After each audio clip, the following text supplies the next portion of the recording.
my last video, which is linked down below this video in the description box, I discussed why a higher run cadence or step rate, which is the number of steps that you take per minute, may be better for performance and injury prevention as compared with low running cadence, and how there's a strong correlation between forefoot strike running and a higher run cadence on account of landing with a forefoot strike when running engages other stride parameters that automatically increases cadence. In this video, I'm going to talk about a specific injury that increased run cadence is on record for preventing, and that injury is shin splints. Generally speaking, research has shown that a more cost-effective and protective run cadence range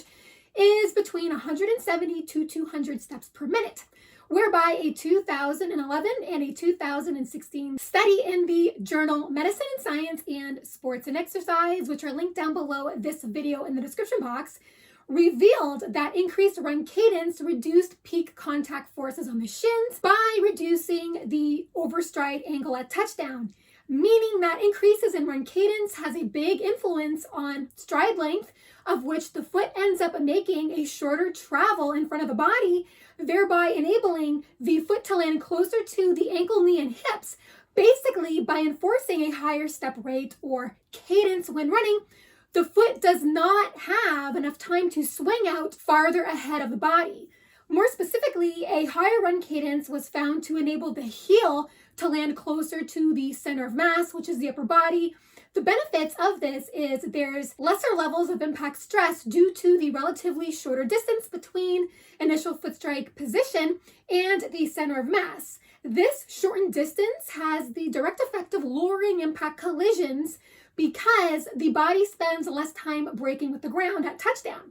Furthermore, when the foot lands closer to under the ankle and the knee, the shin becomes aligned more vertically up and down rather than angulated away in front of the knee and the hips, like in a heel strike landing with a large overstride angle, and therefore a lower cadence. When the shin is aligned more vertically at touchdown when running, which is more likely to happen when a higher cadence is engaged, there's less overall opposing forces and less mechanical stress on the lower leg. Not only that, the study also found that increased run cadence, increased knee flexion or knee bend upon and at touchdown,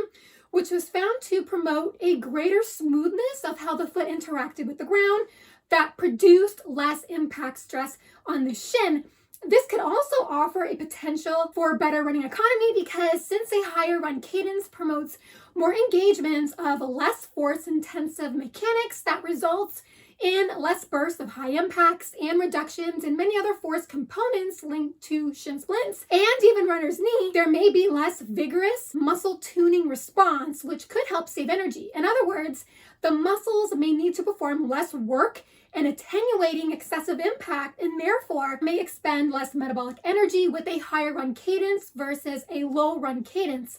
All in all, these studies demonstrate that a higher run cadence may enable improvements in other stride parameters that provide a good basis for stress reductions on the shins and therefore can be a promising way to prevent and treat running related shin splints. In that regard, I also posted links to some videos on increasing cadence specific drills. And again, a higher run cadence is accompanied by landing with a forefoot strike. And I posted a link to a video that I did on what a proper forefoot strike looks like. Hope you've enjoyed this video. If you did, feel free to hit the thumbs up button as well as the subscribe button if you haven't already, where you will stay more informed on heel strike running versus forefoot strike running, as well as more informed on the benefits of barefoot and middleless running. Thank you so much for listening and watching. Have fun out there on the roads and trails. Bye for now.